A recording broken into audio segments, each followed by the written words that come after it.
because in every situation we have our known knowns, our known unknowns, and our unknown unknowns. And the more you increase the presence of those from 1 to 3 in the order I just said, the more known knowns you have, lower risk. The more known unknowns you have, okay, moderate risk. Then there's the unknown unknowns, and the more of those that may or may not be present, which can be perceived by the age of the asset or the risk of the note, the more your risk goes up. Biggest mistake, looking back, it really was in the beginning of my investing career where I was playing small. I was doing very small deals, and even though I did my homework, I did my due diligence, I still wasn't willing to bet on myself, on my abilities and skills. And so I was doing small deals, and I quickly realized that it's the same amount of work and effort and risk that it is to do a small deal as it is to do a much larger one. And if you surround yourself with the right people, the right advisors, and support team around you, that's what makes the difference. You're listening to the Real Estate Runway podcast, powered by Quattro Capital, where we are all about alternative business and investment strategies to help you amplify life and maximize wealth. Here's your host, the recovering engineer turned multifamily investor, Chad Sutton.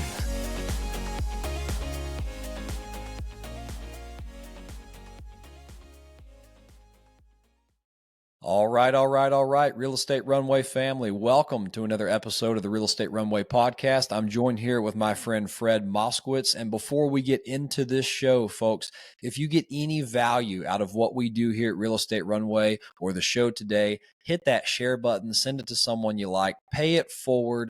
Give us a 5-star review, like the show, just do something. Interact with the show to show us you liked it. The algorithms will do the rest. And that's how we get to more people just like you. So we appreciate you, our wonderful audience, for doing that. Now let's get on to the show. Fred Moskowitz, welcome to the show, brother. How are you today? Thank you, Chad. It's great to be here. Thank you for having me on. Absolutely. And I'm really excited because we don't get a lot of experts in note investing on this show. And so that's a little premonition. We're going to talk about note investing here in a few minutes. But first, we're going to go into who Fred is as an individual, how he came to be the investor he is today. So Fred, let's walk that road with you before we start playing with the strategy itself. Yeah, thank you, Chad. I'll share a little bit about my background. It's been interesting for sure. I started out in life having a very successful career working as a computer engineer in the tech industry. Oh, we get to be nerds together. I was an engineer too, but in the mechanical aerospace. So there we go. Yeah, I loved it. I loved the space, and it was during such an exciting time because from the beginning of my career, it was a roller coaster ride, and it was wild because I went through the dot-com boom back in the early 2000s, the dot-com boom, followed by the bursting of the dot-com bubble, and we had the September 11th terrorist attacks. And so there was all this turmoil in the world. And what happened was I realized that I was way too dependent on the income from my job because all I had was my paycheck, my W-2 paycheck. And even though I loved the work I was doing, my job had all these circumstances that were completely out of my control. And what I ultimately learned was that no matter how talented of an engineer I was or how valuable of an employee I was, if things were not going well at the company or if the company went under, I would quickly lose my job through no fault of my own. And so that made me come to the realization that it was super important to start to have other sources of income so that I wouldn't be so dependent on the paycheck from my job. And with that, I turned to alternative investing because I learned that alternative investments, it's all about buying and building assets. And when you own them, they generate cash flow and income for you. And that's what I wanted. I wanted that diversity. And so I started out real estate investing, building up a rental portfolio. And after a few years, I started to learn about note investing from different sources, mostly from the perspective of owner financing. But then I had the opportunity to buy existing notes on the secondary market from another investor. And so when I saw that, I recognized the opportunity and I got involved. And that's really what got me started. But what I loved was I quickly found that you're investing in something that's secured by an asset with tangible value. It generates cash flow, and you could easily scale it up into something really big. So that became very appealing for me. Yeah, that's super interesting, Fred, and so much to unpack there. We have a lot in common. I mean, you discover that, wow, I'm a very good engineer, even if you're not, but you believe you are. You believe you're doing very well. You believe you're adding a lot of value to the company, but especially now that you run a fund and businesses and things of that sort, you recognize that it doesn't, if times are bad, you have to cut weight just to stay alive. And sometimes that means even good employees. And so it's an unfortunate truth that, a salary is never guaranteed, right? It is, and it is Yeah. just one income stream. So I don't want to belabor that point. Sorry, did you have something to add there, Fred? No. Yeah. It really is. It's just a realization that we Right. come to at some point. Realize that You redefine that security. yeah, that whole idea of being in a secure job, it's a fallacy. That's right.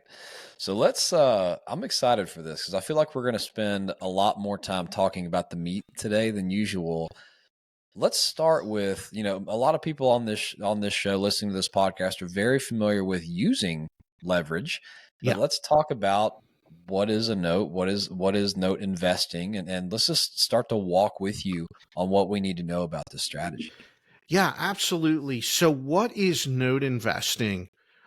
Note investing, it really is a niche area of real estate investing. It's still involved in the same asset class, but instead of owning the property and being on title as an owner, as a note investor, you get to be on title as a secured lien holder. You're a lender. And so that's what note investing is all about. It's about investing in the paper, the notes and mortgages associated with all the different kind of real estate that that we can invest in. And it's a really interesting part of the real estate business, Chad. It really is. But most real estate investors, they don't pay any attention to it. And most people, when they think of a note and a mortgage, they think about it from the perspective of being the borrower and not as being the lender. But consider this: when you get involved in note investing, it allows you to step across the aisle and become the bank, because now what happens is you transition from being the one making the monthly payments to being the one receiving the monthly payments. And so that really gives you an increased predictability of your cash flow when you do that. And so I found that while real estate is great, I own a lot of it, but notes is a great way to round out any portfolio, and it can be a lot more passive as well. So that's a huge advantage. So you mentioned the secondary market, and folks who have heard me talk on here, that there are many types of loans that are packaged up and sold on the secondary Yes. market, and that may or may not be the same thing we're going to talk about here. So let's No, let it is. Fred define that. Absolutely, it Yeah, is. let's talk about that. Everyone's been through it. Let's say you go and buy a property or you refinance a property, and you go to closing, you sign all the loan documents, and you start making your monthly payments. Well, wouldn't you know it, within 2 months, 2 to 6 months, you get that letter from the lender saying, "Dear Mr. and Mrs. Homeowner, we're writing to advise you that your loan is being sold to the new lender. And here's their contact information. Here's their address. Don't worry. Your terms of your loan, your interest rate, everything stays the same. However, starting next month, please make your payment to the new lender. And if you think about this at its core, it's not that you did anything wrong. No, this is always the intent. The business model of a lot of loan originators is they originate the loan, then they sell it off. They may sell it off to Fannie Mae, Freddie Mac, or it'll go into a Wall Street uh, mortgage-backed security. It'll go into a portfolio product, and they recapitalize so that the very next day after they sold the loan, they can turn around and originate a new loan for someone else. That's the secondary market at work. And for us as investors, we're able to go to those secondary markets and bid on pools of loans, whether it's 100 loans at a time or 5 or 10, or maybe 1 or 2. Maybe you're dealing with directly with another note investor. You can buy a single loan or 2. Absolutely. And so there's a place for everyone in the marketplace. So let's talk about the marketplace a little bit. So we get that loans are a lot of times packaged up and sold, or just sold onesie twosie to whether it be Fannie Mae, Freddie Mac, or an individual, or a mortgage-backed security. How does one individual, because like if I'm one individual and I'm thinking about learning about investing in notes, I'm probably not looking for $100 million bucket of loans I can go buy for a discount. I'm looking for one loan. Right. And so how does one walk it? Like, first of all, where is this marketplace? Is it like a Walmart you walk into, or how does that work? And what are you looking for? You know, That's an interesting question. It really is. This industry, it's all relationship based. So there's not one central marketplace unless you're buying directly from Fannie Mae, Freddie Mac, where you can go on their website and see the bids, the loan pools being offered for sale every quarter. It's publicly disclosed, but those are huge size trades.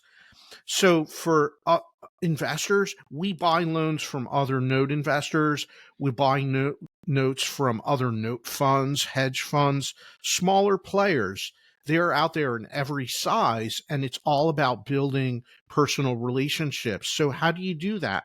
You got to meet people. You got to meet other note investors at real estate organizations, or going to investment conferences and events in the industry where people will gather together, and everything's done. A lot of deals through handshakes, where you meet people, you build a relationship over time, develop a level of trust, and now you're able to bid on notes and buy notes. Now, another way, Chad, because that can be intimidating for a lot of people, or maybe that doesn't work. For a lot of investors, a great option to get involved in note investing is to be a passive investor in a note fund. And what is a note fund? It is, think of it like a real estate syndication, where they raise capital and then they go out and acquire the assets, but it's done with notes. So a note fund, they'll raise capital and then go to the secondary market and buy notes. And the advantage there is that they're able to negotiate a better discount because buying in bulk volume.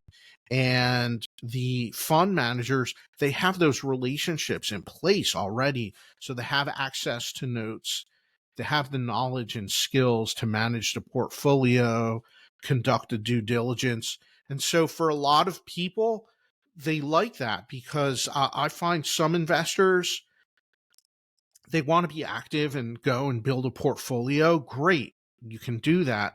But for someone that maybe doesn't have a lot of time, or they're not comfortable because they don't have the knowledge and experience, they would rather be a passive investor and go with a note fund, so that all of these other details, the due diligence, the relationships, the portfolio management, it's all handled for you. And so that could be a better fit. And, Chad, there's no right or wrong answer. It really comes down to how much time do you have and what you want to focus on, like anything else.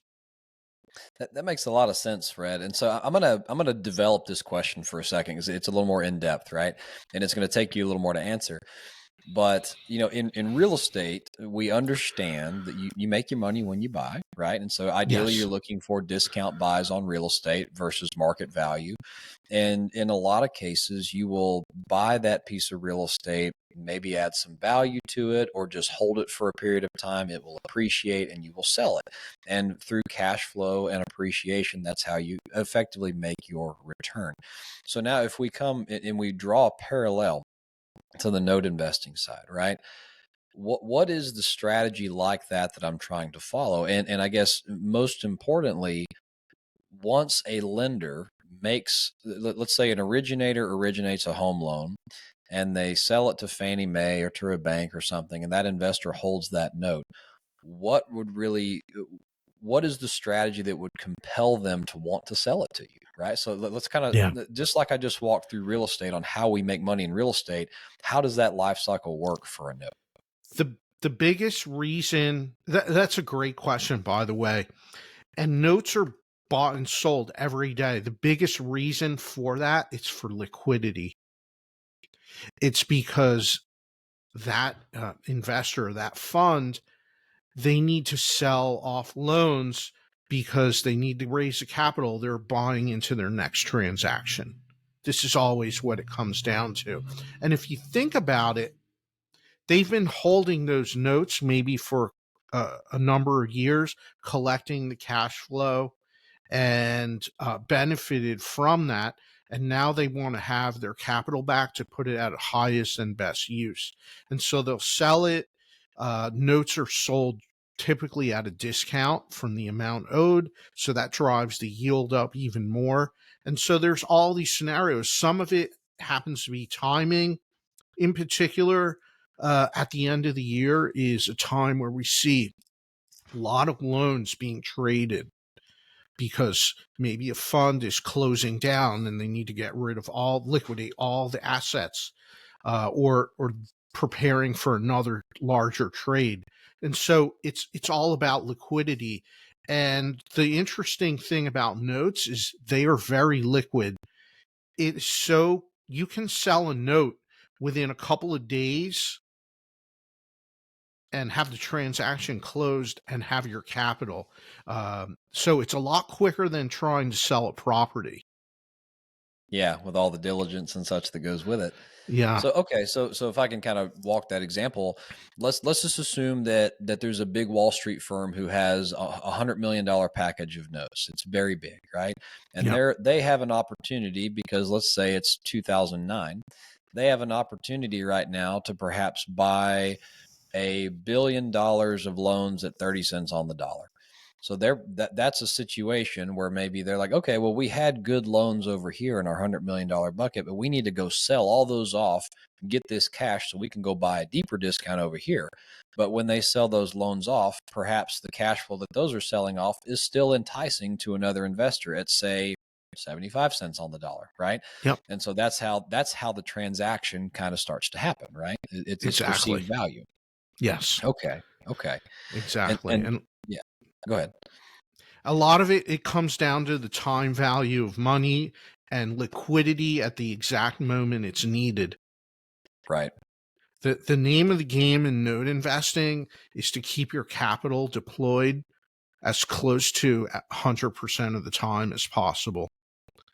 And there's a bit of dynamics that happen between trades that come up. We have loans that get paid off all the time and you never know when that's going to happen. So there's an element of randomness there. So you constantly Sure. have capital coming in all the time. And so that's part of the challenge as note investors. You want to have all your capital deployed. And so you want to be constantly working through that and buying new loans, putting your money out on the street, as they say. And common sense makes sense because, folks, when was the last time you consulted your lender or Fannie Mae before you sold your home, right? It just happens. And so that makes a lot of sense. It does. And you never know. You never know when someone's going to refi or sell the property. If you think about it, Chad, the average lifespan of a residential mortgage loan in the United States it's 5 to 7 years. Even if it's a 15 or a 30-year mortgage, it's still 5 to 7 years. And why is that? It's because life happens. People need to move to change jobs or family situations, or maybe they're just refining for one reason or another. Yeah, that makes a lot of sense, Fred. And so let's get into, well, I'm going to start to dip my toe into the analytics of this a little bit. So let's go numbers.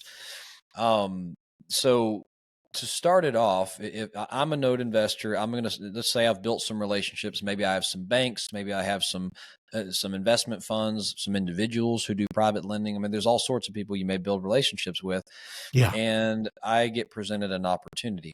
What should I be looking for in that opportunity in terms of amount of discount, interest rate? Like what are the mechanics I need to be focusing on, or the knobs, right? Yeah, there's a lot of factors that come into play here. The first of all is you want to know what's your risk tolerance and experience level. And the reason for that is if your risk tolerance is low and your experience level is low, then you're better off going with a safer note. It's super safe. It's covered with a decent equity position. The property's in a pristine location, desirable market. The borrower has a great track record. And so these are all different factors that come into play. And this will impact the pricing. A note like that, it's going to give you a lower rate of return, obviously.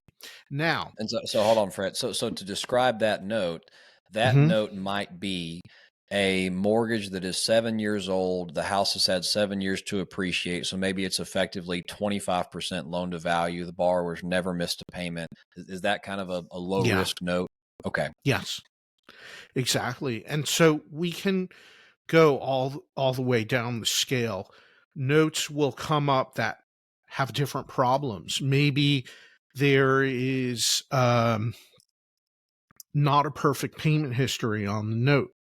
Maybe there's not a strong equity position covering the loan balance, or the property's located in an area that's a problematic real estate market, right?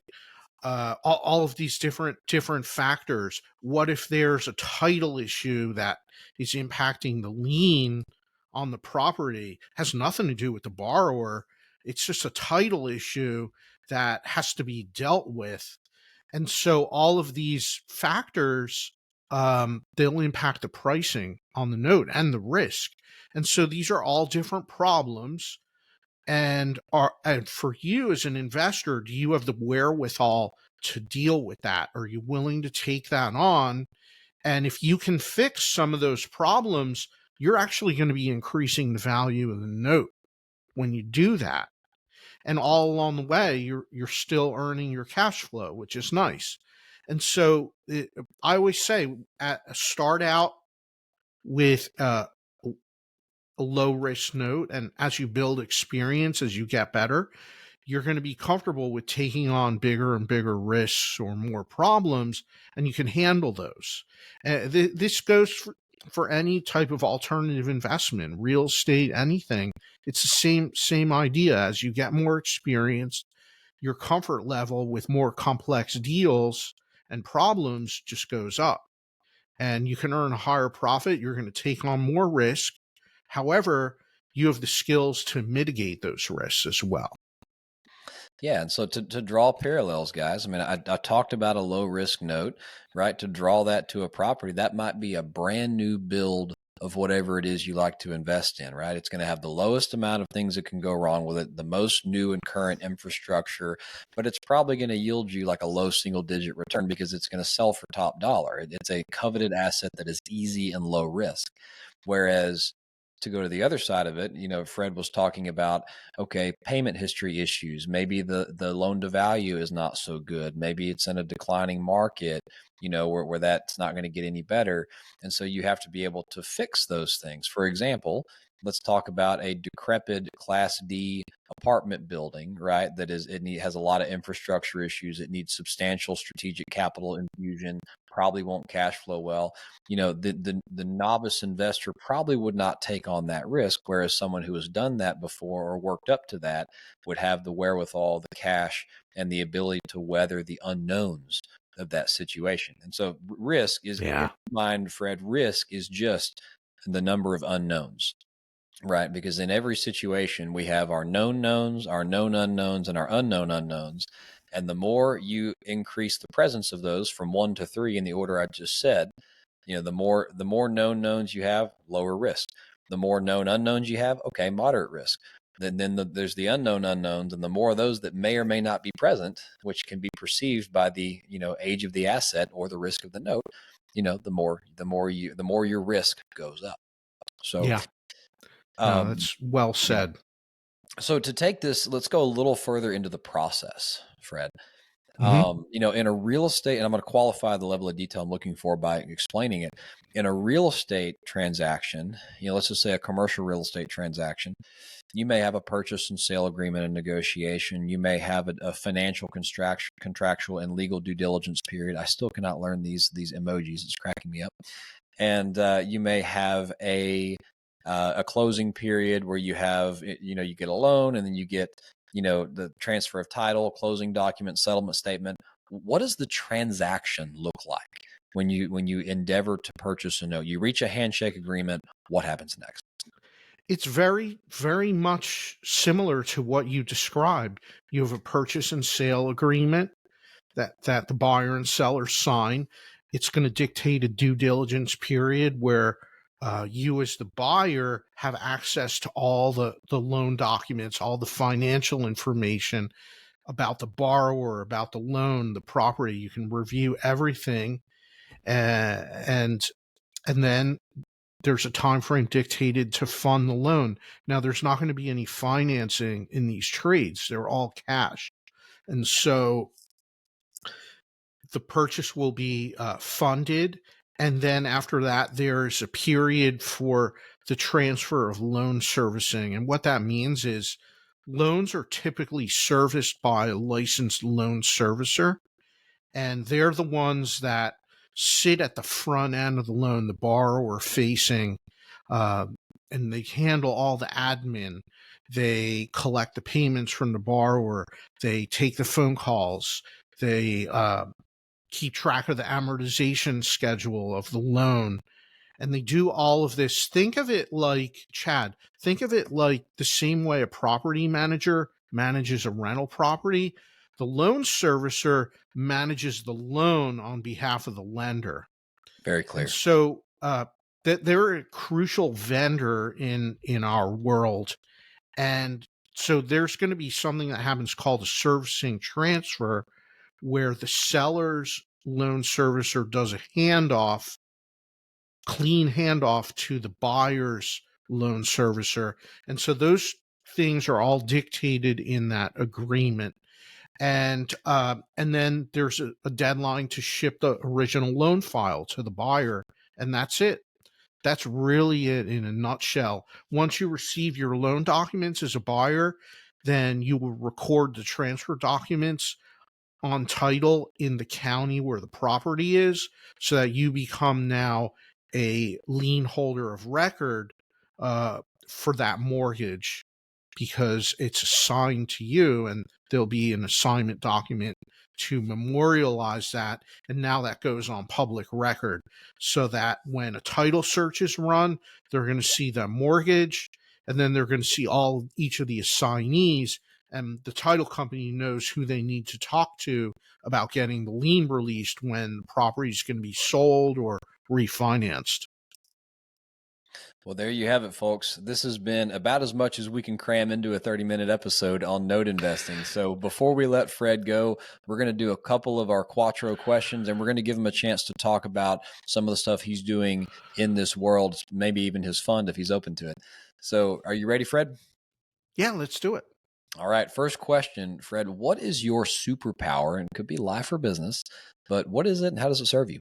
My superpower is the ability to break down complex ideas and concepts and explain them in a way that's easily digestible. I love teaching. I love sharing about about these concepts and ideas, and it's something that's very rewarding for me. And so that's my superpower. And as someone that speaks with a lot of investors and focuses on building relationships, that's an essential skill. It is, and I think you just demonstrated quite a bit of that today. So we appreciate your superpower. And pivoting to the other side of the coin, what is your biggest mistake or failure? And again, life or business, but most importantly, what did you learn from it? Biggest mistake, looking back, it really was in the beginning of my investing career where I was playing small. I was doing very small deals, and even though I did my homework, I did my due diligence, I still wasn't um, willing to bet on myself, on my abilities and skills. And so I was doing small deals, and I quickly realized that it's the same amount of work and effort and risk that it is to do a small deal as it is to do a much larger one. And if you surround yourself with the right people, the right advisors and support team around you, that's what makes the difference. That's what makes the difference. And so you never, don't be shy about asking for help. Focus on building a good network around you, and then ask for help when you need it. I love that, Fred. That's totally true. And so going to question number 3, shameless plug moment, man. So tell me about anything you're doing, book, podcast, free gift, maybe talk about your fund. Like, just tell me about what you're doing out there to do good in the world. Thank you. Yes, I have published a great book about note investing. It's titled The Little Green Book of Note Investing. You can find it on Amazon. And what it is, it's a great high-level overview, introductory overview about note investing, the note business, how to get involved, how to analyze notes. And it's great for anyone that wants to learn more about this industry, whether you're looking at investing in a note fund and deciding about that, or building a portfolio of notes. We cover both areas in detail, and it's a great way to get started. And also, I have a free gift for anyone that's interested. I have a special report about note investing that I would love to send to you. Just visit my website, which is fredmoskowitz.com. Or if you prefer a little bit of an easier spelling, I know it's tricky, just go to giftfromfred.com and sign up there, and I'll send you that special report. And another way to connect with me is through text message. You can text the keyword money to the phone number 215-461-4433, and then follow the prompts. But I always love connecting with investors, building relationships. It's what I do, and I look forward to connecting with you soon. Thanks for that, Fred. And folks, if you're driving or doing this, on the road, don't be unsafe. This is going to be right in the show notes for your clicking pleasure. So, you can text them at the number or visit those links, which we will have in the show notes for you right there to go claim those free gifts. Check out that book. It sounds like a fantastic one, and we'll link to Amazon on it there as well. So, Fred, last question of the day. Here at Quattro, which is the sponsor of the Real Estate Runway podcast, we focus on 4 pillars in life. One of them is people coming together around property to create profits, some of which is used for philanthropy, coming back and taking care of people. So talking about philanthropy, how is it that you do good while you do well in this world by giving of your time, your talents, your treasures? What's on your heart there? Yeah, I love this question. Really, for me, I'm inspired to give back, to make an impact. So many people have helped me along my investment journey, and so that's why I want to do the same through my body of work, through speaking and speaking at events and teaching, sharing some of these ideas and concepts about financial literacy and about building wealth. It's something that's not taught in schools. And so really we have to learn by pursuing that education. And so that's something I always love sharing about and dedicating time towards it. And it's very rewarding. It really is. And, one of the best things that happens is people reach out to me to say, hey, I use this technique, this idea that you taught, and it had a good result for me. And so when you see that, that's where you can see that every action that you do has a positive ripple effect there, and that's wonderful. We're going to stop it right there, Fred. Thank you for coming on the show today. Folks, if you got any value out of what we just said, speaking of giving back, pay it forward. Share this show with someone else, this episode with someone else who you know would appreciate it. Like it, subscribe, swipe it, whatever you're watching this on. We're on all the platforms. Just interact with it. This is totally organic growth, and pay it forward to someone just like you. Fred, thank you for coming on the show, providing some of insight into your strategy, and just being a light for, doing good and giving back in the world. We appreciate you. Thank you, Chad. Thank you. All right, everyone. This has been another episode of the Real Estate Runway podcast. Until next time, over and out. We hope this episode was insightful and brought value to your day. If so, please be awesome and leave us a 5-star review. Find out how Team Quattro can help you at thequattroway.com. Until next time, this is the Real Estate Runway podcast.